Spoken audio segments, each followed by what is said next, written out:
Hello YouTube, my name is Sly. Welcome to my channel.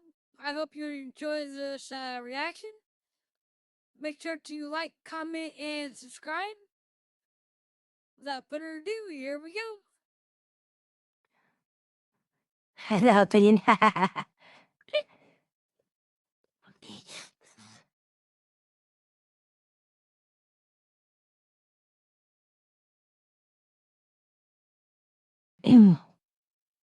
Okay, this is a being made video. It's called The Most Convincing Time Traveler Story. Well, let's see how convincing it is, shall we?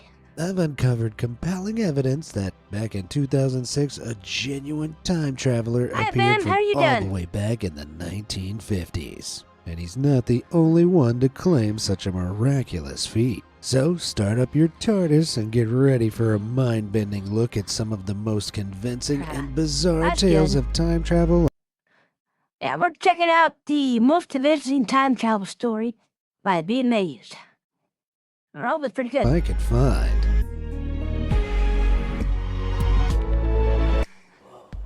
Oh, I'm doing good, thank you.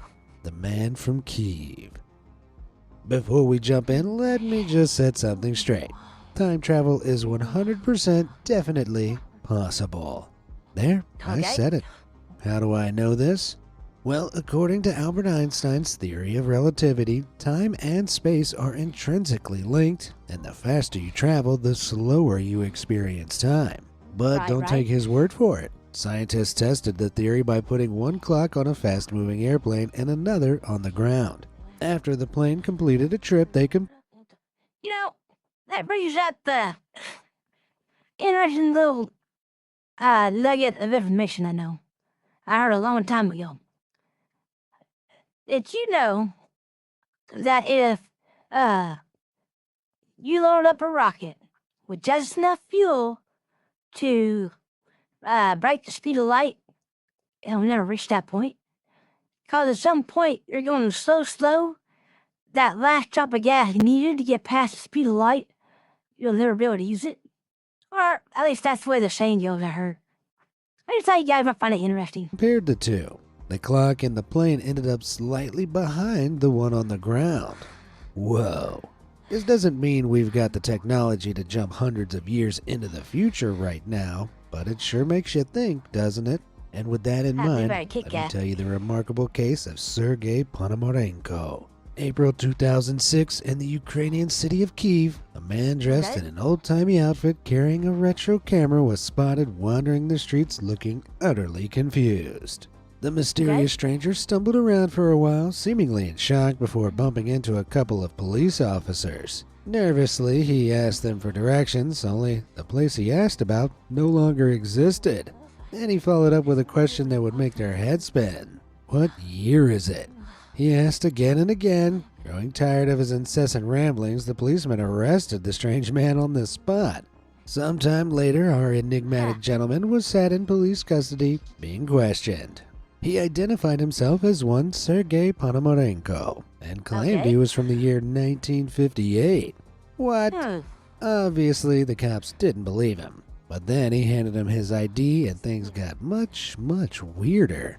The identification had been issued by the Soviet Union, which Ukraine hadn't been a part of since 1991, 15 years before. But Sergei looked no older than 30, and the birth date on the ID card read 1932. Something was very, very wrong. Well, according to Sergei, he'd been on a walk with his fiancée, Valentina Kurish, when he noticed a strange bell-shaped object in the sky. Mesmerized, he grabbed his camera and took a snapshot of the erratically flying object. Only immediately after the flash, he found himself transported forward in time to the same spot in 2006. And that's when the officers had found him. Well, safe to say, they were having none of it, and Sergei was sent to a psychiatrist for a proper evaluation. Now, his claims definitely sound crazy, but did he have any proof? Well, actually, yeah.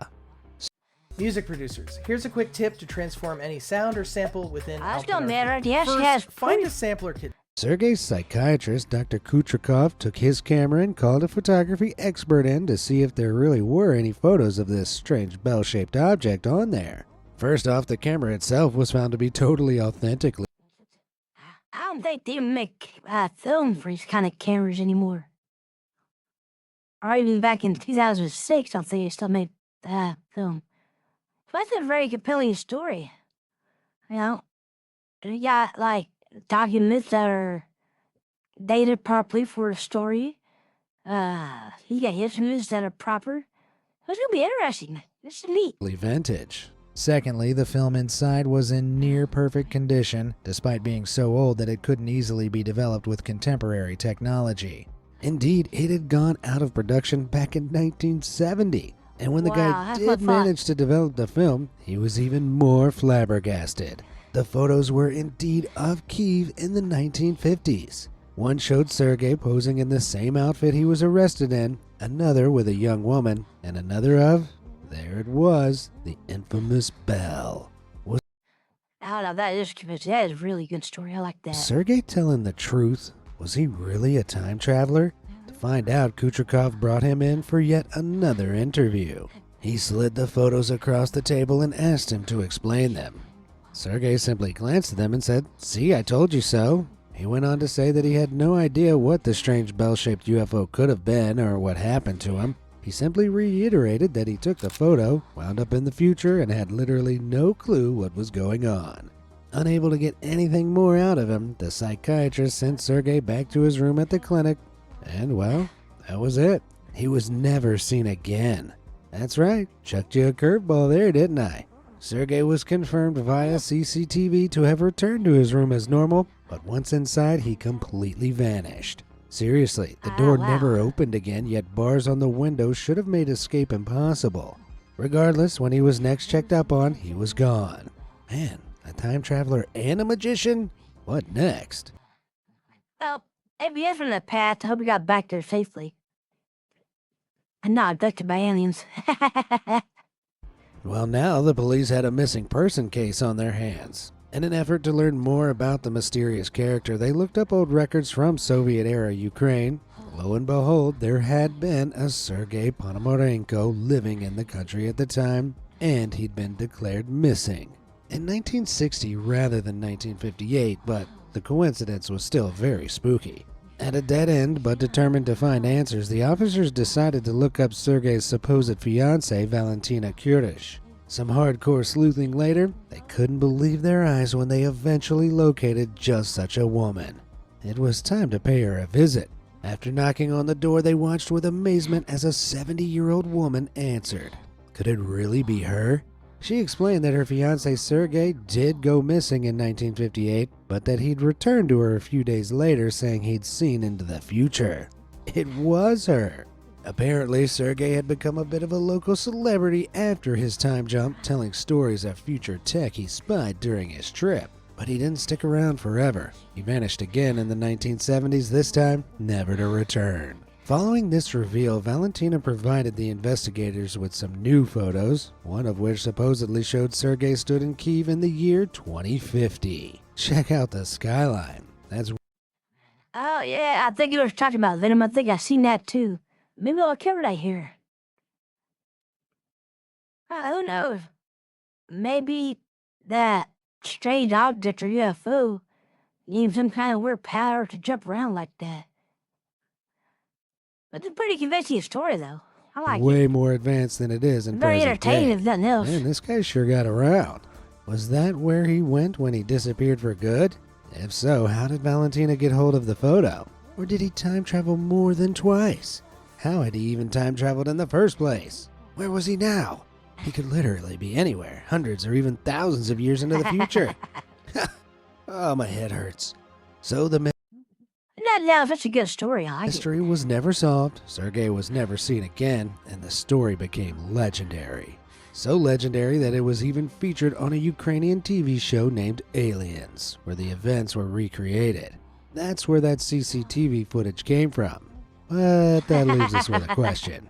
Where's all the actual evidence? All that The probing? CCTV footage, the photo of his ID card, the photo of Sergei from 2050, shock horror, they were all just recreations. And not Oh. even particularly convincing ones. The Oh, now they're gonna break it down.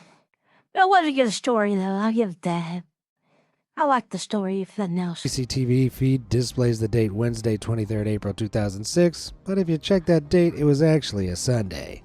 The real footage is suspiciously nowhere to be found. As well as this, the ID card has several inaccuracies, and as for that image of Sergey in 2050, well, several of the skyscrapers are just cloned through Photoshop. But hold on, they were only ever supposed to be recreations, right? So this crazy tale could still be true. Technically, yes, but there's a chance the Ukrainian show didn't recreate the events at all and actually just invented the whole affair and presented it as fact.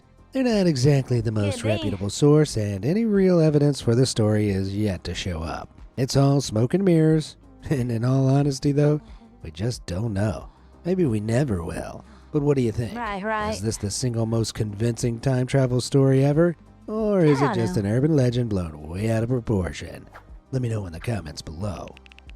Thought that was the only tale I'd have for you, did ya? Ha!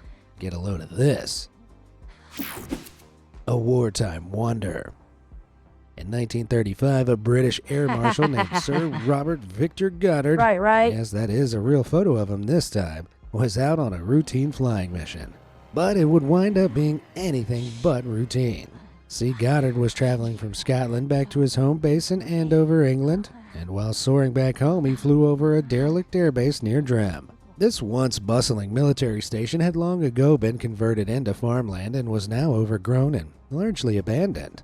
While he was glancing at the hangars below, Goddard was shocked to see a storm rolling in out of nowhere. But not just any storm, oh no. These clouds were an otherworldly brown and yellow color with violent winds blowing from within them. In an instant, Goddard lost control of his plane and plummeted down through the clouds. But the faster he careened through them, the deeper he seemed to go. Eventually he emerged, panicked and sweating, but very much alive.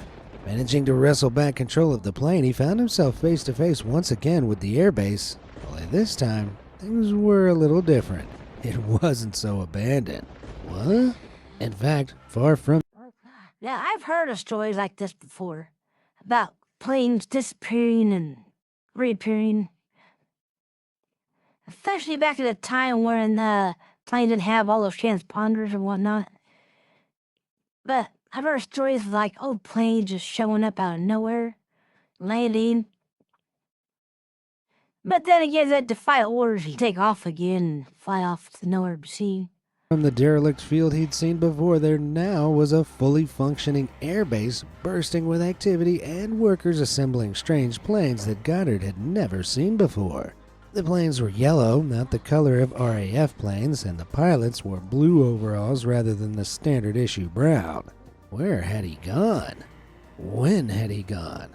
Then Goddard was abruptly flung into another tumultuous storm cloud and emerged back at home base. Seemingly everything was normal again. Bewildered and in shock, he told everyone he could about the incredible experience. Years passed and Goddard's story became well known, but why would anybody believe it? Well, by 1939, something wild happened. The airbase near Drem was renovated, and not only was it back in action, but yellow planes and blue overalls became the RAF's norm. Whoa. Everything. Did you know that they actually found the plane now? They think they found Amelia Earhart's plane now? The actual plane. It's kind of sad, but yeah. Yeah, they found it above the ocean off the coast of a small island.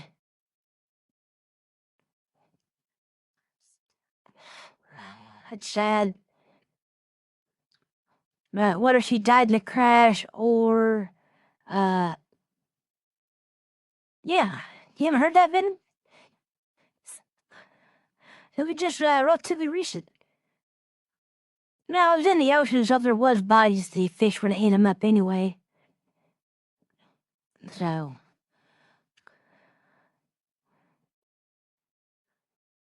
But you got, like, stuff these coral and whatnot, which is hard as bone, and... yeah. But I don't think they found bodies.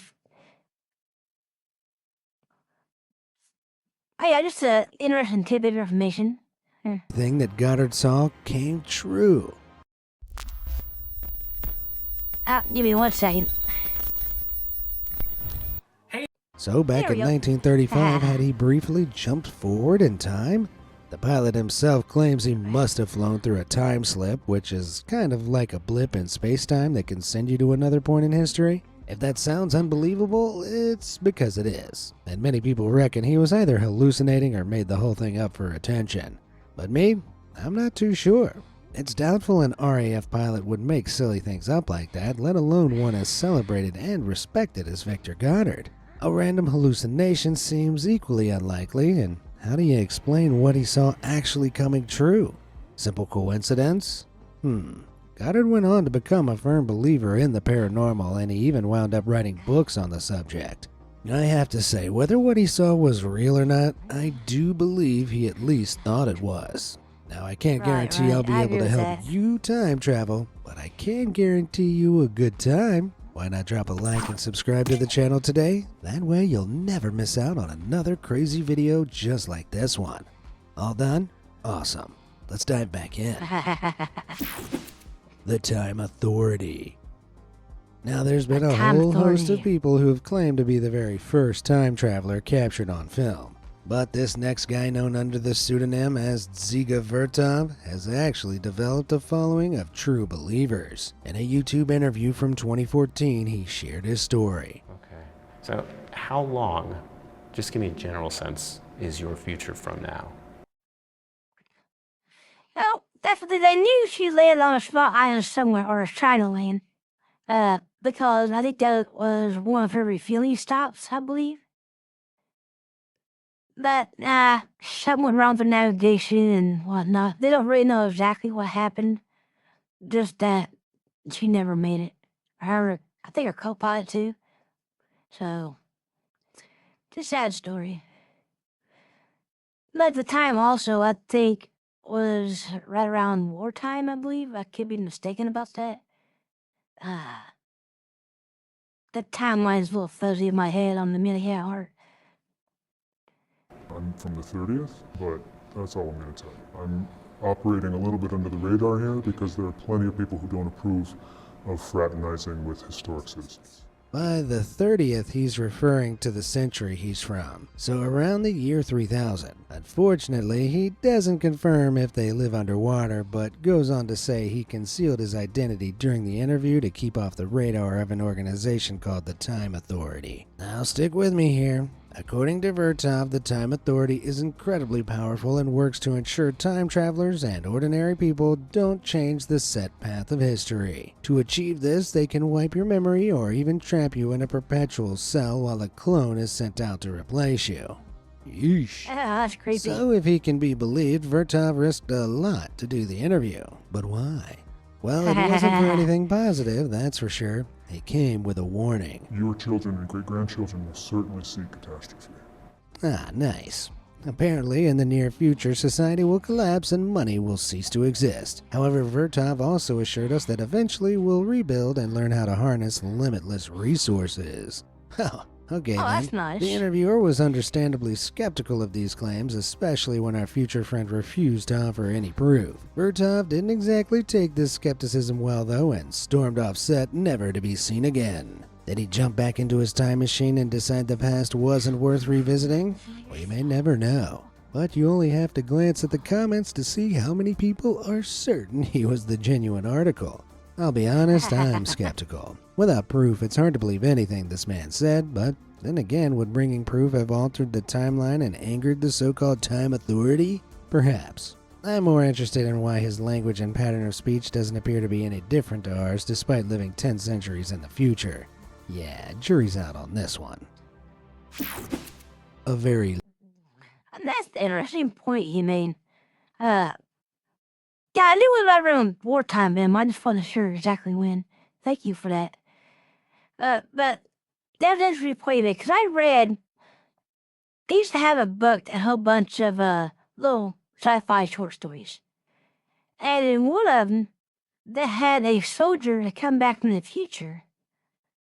And at first, nobody could understand him talking.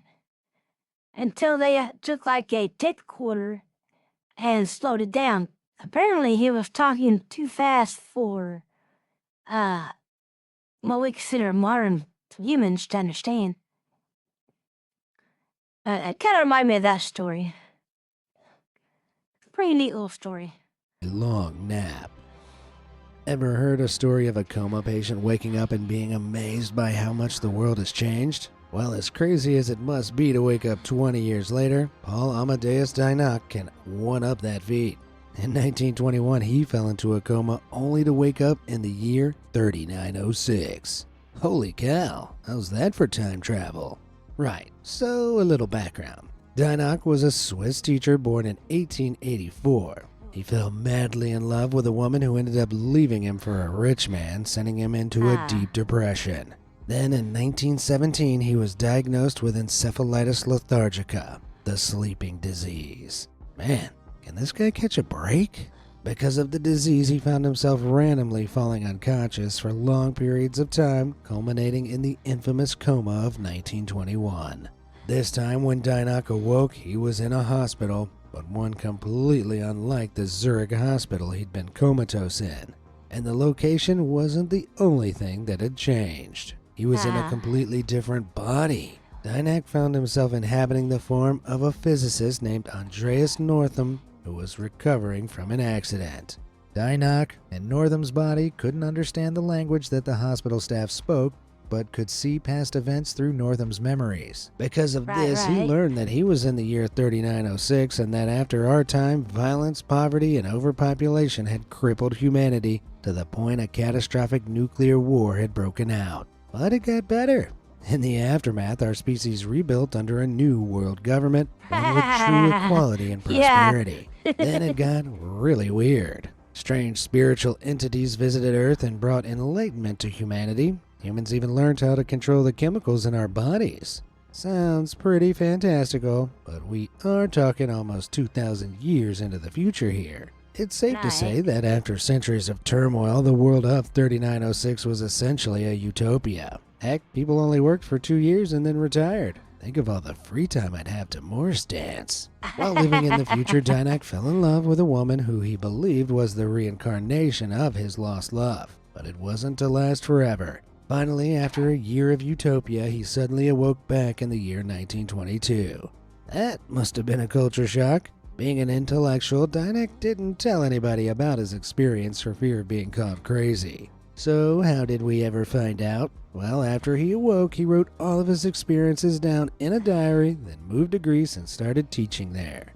While there, he passed on the diary to his favorite student, George Papahatsis, for him to read over. Despite being told never to share the work, however, Papahatsis ended up betraying his teacher and publishing it in 1972. Wow. Whether you agree with his decision or not, we'd never have heard about it otherwise, which is precisely the problem. Some claim that Papahatsis had actually just written a work of fiction and framed it as fact for publicity. In which case, wait for it, Dynock was never real, just a literary device. And sure enough, there are no records of Dynock ever actually existing. Indeed, a photo commonly associated with the guy was found to just be a criminal from New Zealand. Pretty sus, right? Others think that Dynock did exist and he did have that wild experience, but it wasn't time travel, it was just an incredibly vivid dream. Coma patients have been known to have these larger-than-life dreams, so it's not outside the realm of possibility. But what about the more interesting option? Could Dynock have actually seen the world of tomorrow? Did he even exist? I guess there's only one way to find out. Wait and see if his predictions start coming true. We might be waiting a while, though. Future photo. Oh, here we go. Okay, we might need to be wearing our tinfoil hats for this next one. Back in 2018, a man named Alexander Smith appeared in a handful of videos on the YouTube channel Apex TV, and he had a confession. Can you guess? Alex claimed he was a time traveler. Okay, maybe that wasn't the hardest guess. Supposedly, the CIA had sent him on a top-secret mission back in 1981, when he had to travel through time to the year 2118. What that mission was exactly, he was tight-lipped about. But when he returned, the CIA weren't happy. The traveler claimed he had to go into hiding, and they've been hunting him down ever since. But I'm living in hiding. They aren't gonna find me. Yes, I did tell my family about the story, but only after I set it on video recording. Okay, so what do we have to go on here other than his word? Well, Smith produced a photo from his pocket that was apparently a copy of one confiscated from him by the CIA. See, when he was in 2118, he'd snapped the futuristic cityscape. At least that's what he says. That pic is far too blurry to really see anything of note. Regardless, true. he claimed that he'd been sitting on this evidence since way back in the 80s, as he didn't think the world was ready to see it. No idea why he thought 2018 of all years was the right time, but whatever. He went on to urge humanity to deal with climate change, implying he'd seen a future where it ravaged the globe. Wouldn't you want to tell people that as soon as possible rather than hanging around? I don't know though, that photo doesn't look like it depicts a ravaged city. Not that you can tell, of course. Supposedly right. it's only blurry though, because that's what happens when you travel through time. Sure it is, bud. On top of that, the guy does a constantly wavering American accent that I'm wholly unconvinced by. This picture was the city I walked in. I'll never forget when I took that picture. It was right outside the city. Yeah, that alongside that weird mask thing he's wearing, and I think it's pretty safe to right. say old Alexander was just a chancer looking for his 15 minutes of fame. Unless that's just I agree with him on that part. This whole story sounds way out there.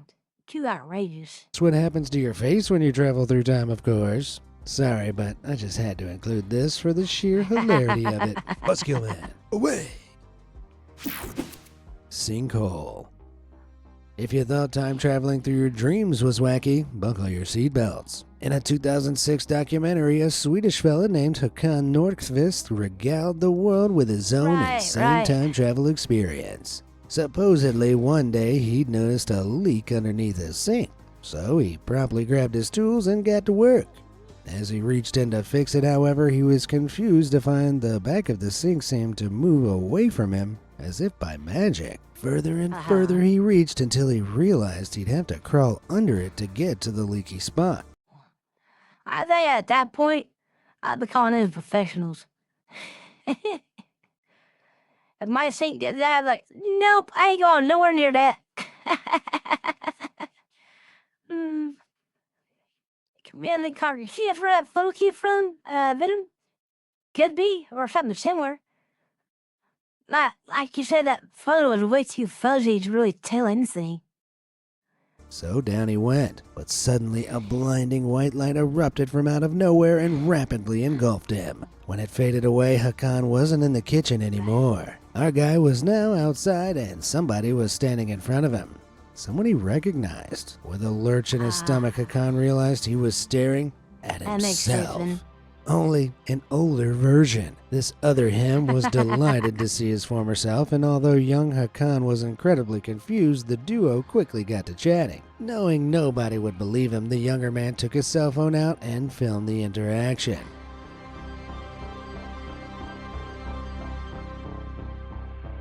Huh. Yep, they even had matching tattoos. Interesting. After having the time of his life, though, Håkan had to return to his own time to share his story. And since the documentary first aired, it's been causing a stir on the internet ever since, with many people utterly convinced. Only is everything as it seems? In the doc, he never actually says how he returned. And it seems pretty convenient that the footage we have is just blurry enough that you can't properly make out the future fella's face, doesn't it? True, cell phone cameras were pretty poor back then, but he could have got a better angle. What's more, skeptics were quick to point out that the matching tattoos both look far too fresh. Wouldn't the older man's be more worn? Well, these are all valid questions, because it was a I wonder if that could have been his father. Yeah, they got like matching tattoos, right? Decided to show them off together. Yeah, that could have been what it was. He just turned it into a story. eventually revealed that this whole thing was just one big publicity stunt. Oh man. Yep, it was run by insurance company AMF for their pension plans. Because I don't know, nothing sells insurance like time travelers, I guess. Don't worry, Wow. I'm confused too. How it was made by an insurance Mysterious company. messages. You wouldn't have thought it, but back in 1984, a dusty old cottage in the English village of Dawdleston was about to play host to one of the wildest accounts of time travel I've ever heard. Teacher Ken Webster was living there with his girlfriend Debbie and their long-term guest Nicola. They were renovating the property when they noticed some strange six-toed footprints on the floor and walls. Dismissing it as a prank, they ignored the odd footprints, but things got weirder. Inexplicable cold spots started appearing throughout the cottage. The trio noticed strange shadows flickering across the walls, and on several occasions they walked into a room to find tins of cat food stacked neatly in a pyramid. Okay. Doing the There you go, guys. That's all paranormal activity. It's just time travelers. their best to ignore the strange happenings, they soldiered on until one day everything changed. Ken was teaching at a local school and managed to get permission to bring a then state-of-the-art computer back with him. Excitedly, he booted it up and was shocked to Wait, I think I heard something about this before. Wasn't there a computer program or a computer that was like sends messages from the teacher or something like that? I heard something like this before, I think. see strange text appearing on the screen. It was some kind of creepy poem about nightmares and withering flowers, but Ken couldn't make much sense of it. And it didn't stop there. Before long, a second, even weirder message appeared. This one was written in an old dialect and directly accused Webster of stealing the house from them. It was enigmatically signed LW. At first, Ken thought it must have been some kind of prank. But remember, this was 1984, I do remember this when now. the internet was supremely I think I've seen this on a TV show. I think it was on maybe Ripley's Believe It or Not, when guy that played Riker was hosting it.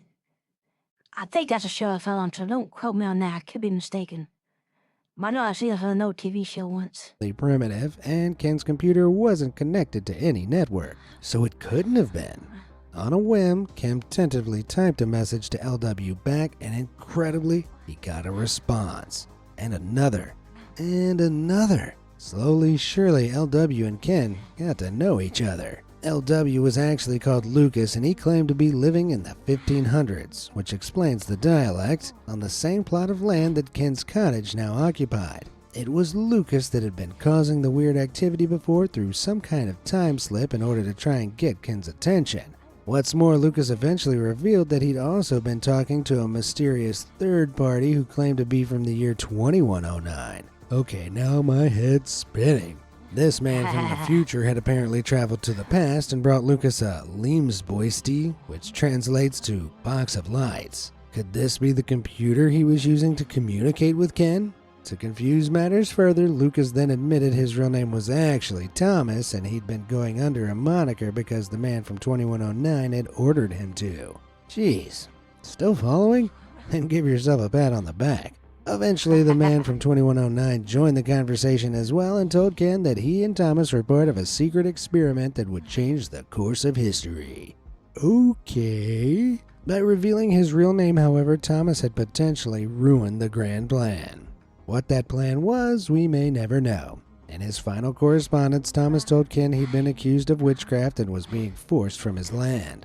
I'd hazard a guess owning a futuristic computer hadn't done him any favors. Regardless, he had the time to thank Ken for his As one man's technology is another man's witchcraft.